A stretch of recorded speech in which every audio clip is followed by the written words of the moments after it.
Now back to Let's Chat with Tita Gracie, only here on V81 Radio. Okay, and we're back. And for our last few minutes, I'd like to just have some questions and invite some of our guests to discuss them with us. I'd like to invite back Michael and Luna to join us here. Hi. Hey, hey, Michael. Where's Luna? I'm sure she'll be back up. Anyway, well, while waiting for Michael, what do you think of this new crop of rappers, Michael? I know that some of them Oh were yeah. in your classes before. Oh yeah. Yeah. I saw Cara grow up. Dave has been working with me for years. I've worked with O'Neill. We've done a couple of musicals together also. Yeah, they're amazing kids. Well, I say kids, but they're not How kids. about you, Luna? Are you whipping up anything? Are we looking forward to something new from you in the coming months or years for rep? Nothing for rap, I'm afraid. Mindy, do you have anything for me in the coming years for rap? As you know, I am actively involved with another theater group, but I'm always Yes, open yes. to helping rep whenever I'm asked to. So they know that as well.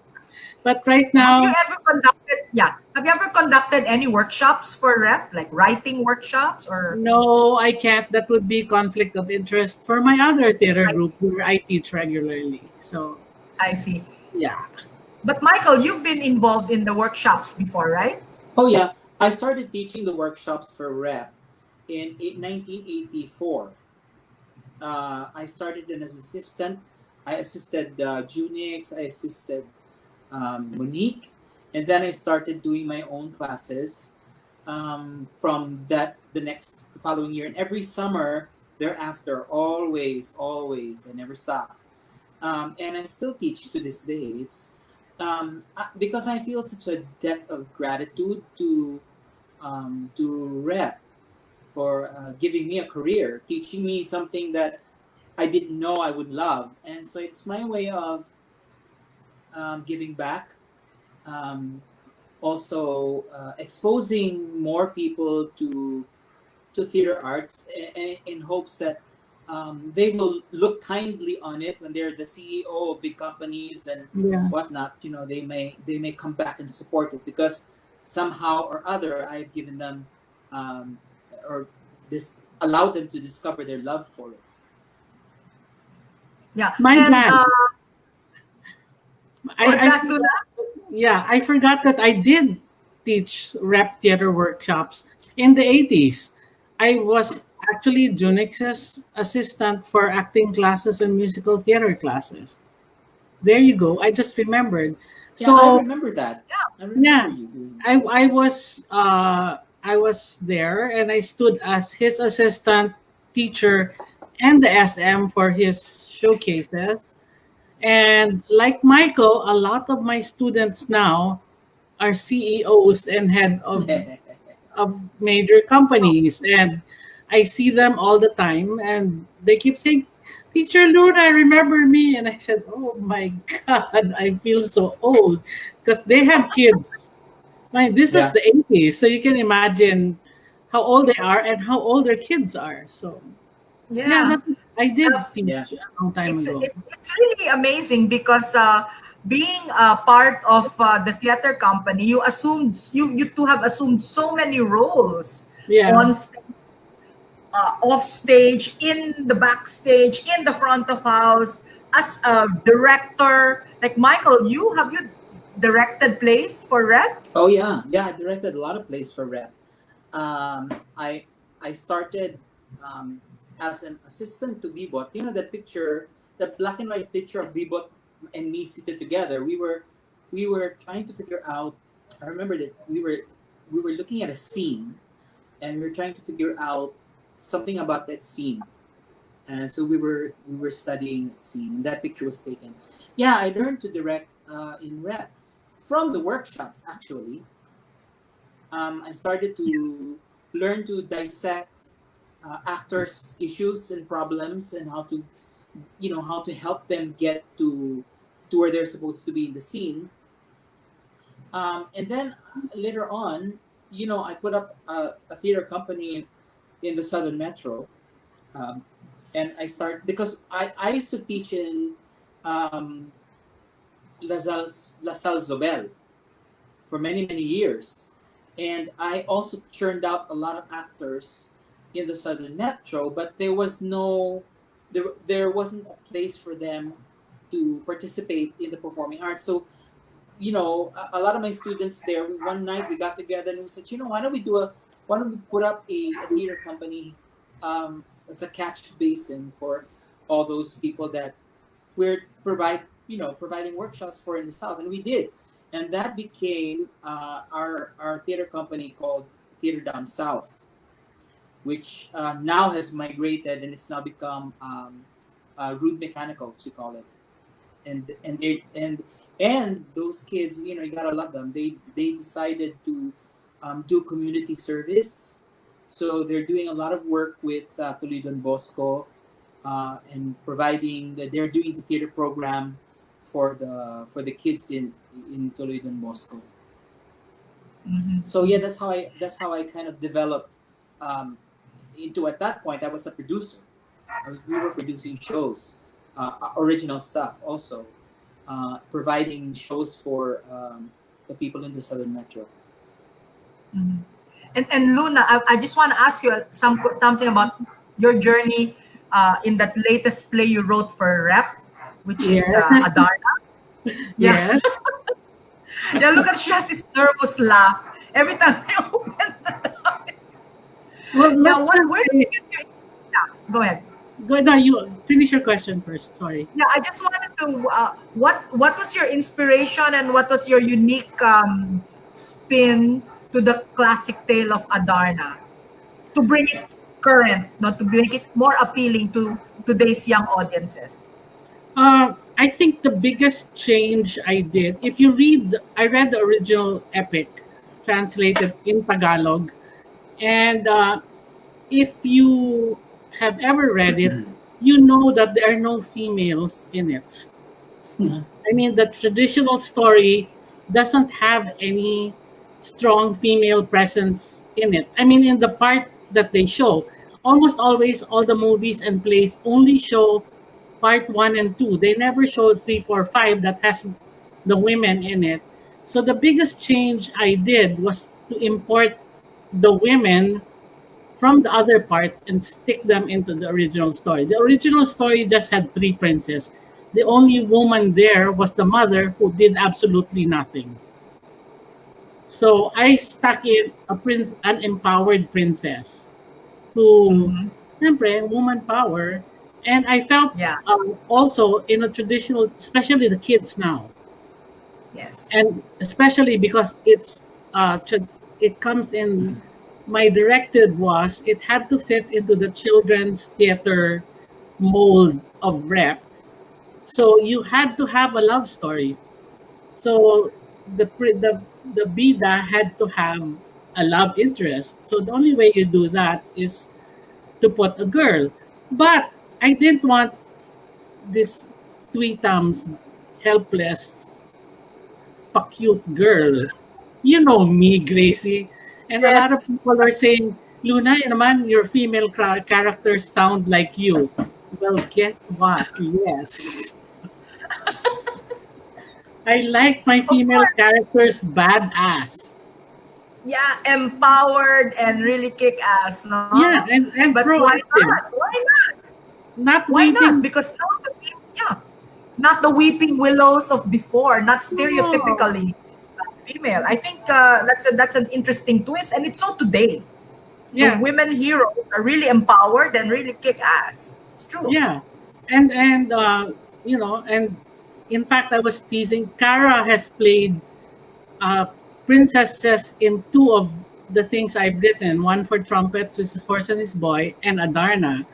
And I was telling her, you know what? Some of my lines sound not strangely, very similar, just said differently. Because High English, which I use in Horse and His Boy, as opposed to ordinary, you know, kid friendly language is different. Um, but it's like they sound the same because they're basically your almost stereotypically empowered woman. Almost, I'm saying, because there are differences, and if you have Yes. to watch my plays to see what they are. So there, if you ever got So a there. chance. So there. Yes, yes. But I think that it's a refreshing take on an old one of the classics in Filipino literature, and bringing it to today's audiences, to the youth. You Yes. really have to inject a lot of stylizing and customizing, and Yes. also retooling the heroes, the heroine, the hero, and even the villains. Like the villains of productions today have to be like witty and intelligent and actually quite attractive, right? It's not like the stereotypical ugly villain, but now they're crafty and they're interesting characters, no? So Yes. so I Definitely. really look forward to seeing more of your work, Luna. So do I. Just kidding. And maybe, who knows, maybe you and Michael will collaborate on something different. Yes, Yeah, Michael. Hello. absolutely. We Well, should And actually. now, well, yeah, go ahead. I'm hoping Rep will do more original Filipino adaptations. I realize that its vision is doing theater in English, and I totally agree with that. They'd never get me if it were in Tagalog, because Tagalog is not my strength. I mean, one of the Yes, reasons Tita Joy got me to do Adarna was because she had seen the work I had done before. yes, So yes, I'm very willing to do that because I feel doing Filipino myths and legends and stories in English enables you to reach a wider, or rather a different audience. Because other theater that's true. companies like Gandimpala or PETA already do it in Tagalog.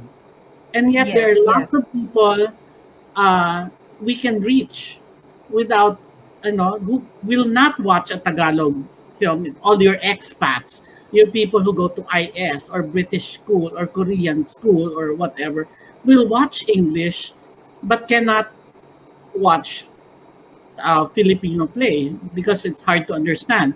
And strangely, a lot of parents who are Filipino watching Adarna come up to me and says, "Oh my gosh, I finally understand it."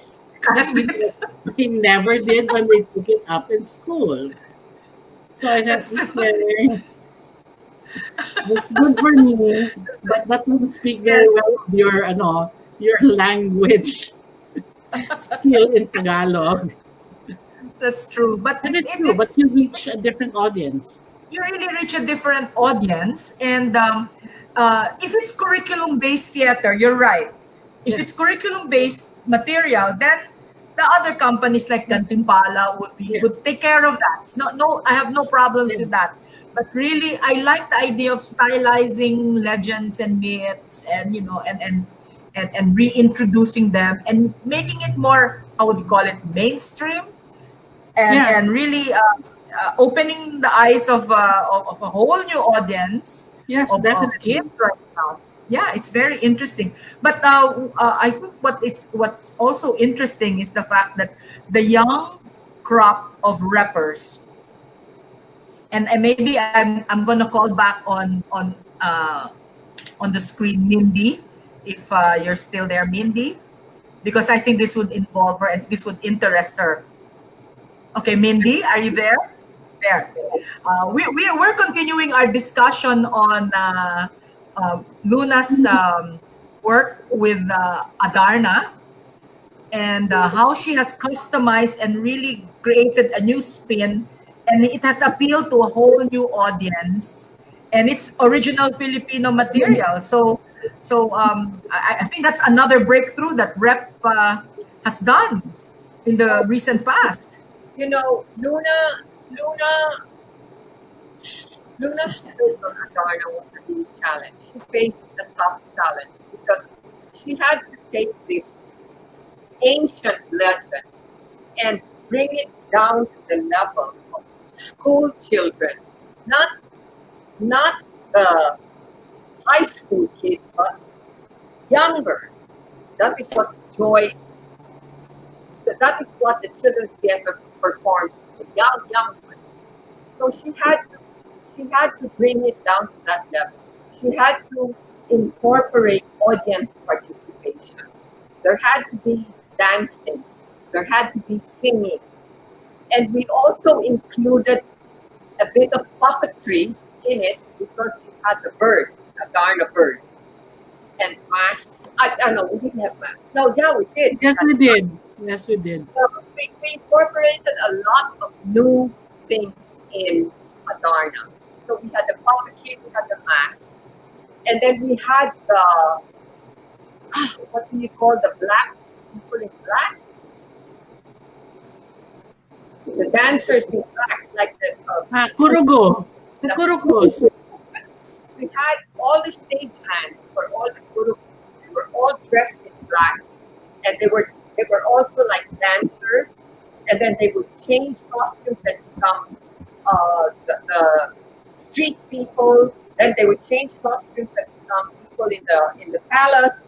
And then they would change costumes and become the mountains and the streams and the rivers. I mean, it was really a very interesting production, Adarna. It was not a simple, straightforward performance. No, it wasn't. And that's why Luna had a very big challenge. And she pulled it off with the music and Bravo, everything. Luna. Yeah, and my hit song is about poop. Oh, that's right. The most popular song in the whole musical is about poop. The rap song was That's so funny. Yeah, because if you know the story of Adarna, Yeah. you know that Yeah. poop figures largely in the legend. It figures, yes, in the story. So everybody Well- knows the song.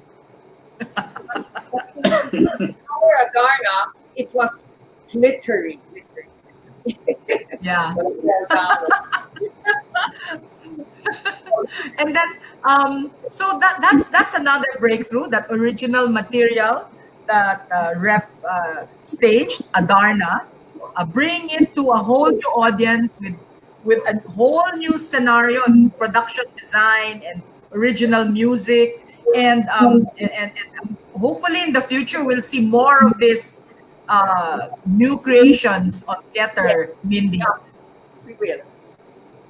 Yes, yes. That is more or less our path. You know, time flies so quickly, and we're down to our last 2 minutes. Oh no. You know, and for the last 2 minutes, it's always like this in my show. You know, we start out with such an interesting bunch of people. When you put this together, you know, it just makes the time fly by so quickly. So I have to thank all of you for being part of tonight's episode. Michael, thank you. Luna, thank you so much. Mindy-Perez Rubio, thank you from the bottom of my heart joining us tonight. And then, of course, Neil Torres, Dave Corpin, and Cara Barredo. I cannot thank you enough. The three of you have been so generous with your time and your talents, and you joined us tonight and adding so much interesting insights in tonight's show. So, ladies and gentlemen out there, remember, if you're interested to study voice, acting, and costume design, Repertory Philippines has some very interesting workshops that are going online. Check out their website or their Facebook page, and I'm sure you'll get the latest developments and schedules when you can sign up and join them for their summer workshops. Also, watch out for the digital performances, the live streaming performances of selected material, plays, and productions that Repertory Philippines will be presenting online on YouTube and on Facebook. So for now, this has been Tita Gracie, and I'm thanking everybody out there for continuing being with me every Sunday night. Join us again next Sunday. Meanwhile, as you go through your week, keep safe. Remember that we are still under GCQ, follow all the sanitation protocols, and start your day communing with God, because He will protect you. He will be with you. We have a big God who is bigger than all our problems. Thank you and have a good evening. Leading personalities, representative insights, relevant current issues all together in a meaningful and delightful conversations as your social barometer. Let's chat with Tita Gracie. Let's chat with Tita Gracie. Sundays, 6 p.m. Hosted by breakthrough millennial boomer Gracie Venezuela. Let's chat with Tita Gracie. Only here on V81 Radio.